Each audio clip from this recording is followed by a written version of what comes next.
Cristiano রোনালদোর last dance কি তবে চলেই এলো? পর্তুগিজ মহাতারকার বিদায়ের ইঙ্গিত এবার দিলেন তার নিজের বোন কাতিয়া আভেইরো। 2026 বিশ্বকাপে হতে যাচ্ছে জাতীয় দলের জার্সিতে রোনালদোর শেষ আসর, এমন মন্তব্যের পর ফুটবল বিশ্বে নতুন করে শুরু হয়েছে আলোচনা।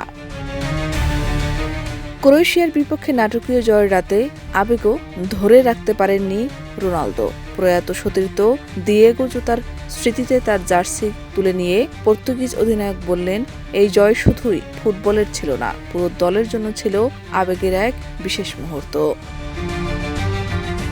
বিশ্বকাপের শেষ 32 ম্যাচে ক্রোয়েশিয়াকে 2-1 গোলে হারিয়ে শেষ 16 নিশ্চিত করে পর্তুগাল। ম্যাচ শেষে ফক্স স্পোর্টসকে দেওয়া সাক্ষাৎকারে রোনালদো বলেন, আমরা সবাই দিয়েগোকে নিয়ে কথা বলেছি।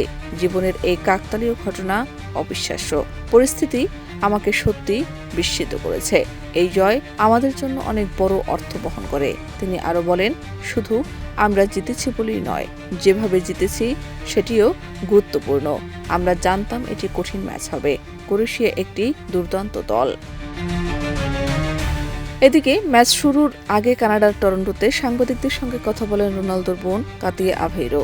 স্পোর্ট টিভি পর্তুগালের বরাতে জানা গেছে, তিনি ইঙ্গিত দিয়েছেন এই বিশ্বকাপে হতে যাচ্ছে রোনালদোর জাতীয় দলের হয়ে শেষ টুর্নামেন্ট। কাতিয়া বলেন, উপভোগ করুন, আমার বিশ্বাস এটাই তার বিদায়। আমার কাছে যে তথ্য আছে তাতে এটাই তার লাস্ট ডান্স। তবে তার এই মন্তব্য শুধু ক্রোয়েশিয়া ম্যাচে ঘিরে নয়, পুরো বিশ্বকাপ প্রতিযোগিতাকে কেন্দ্র করেই ছিল বলে প্রতিবেদনে উল্লেখ করা হয়েছে। অর্থাৎ পর্তুগাল এই বিশ্বকাপে যত দূরেই যাক না কেন, টুর্নামেন্ট শেষে জাতীয় দলের জার্সিতে রোনালদোর অধ্যায়ের সমাপ্তি ঘটতে পারে।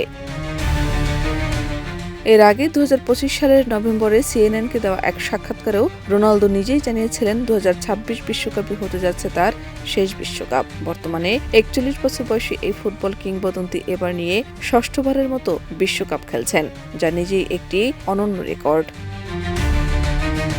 শাহনাজ পারভীন, দেশ রূপান্তর।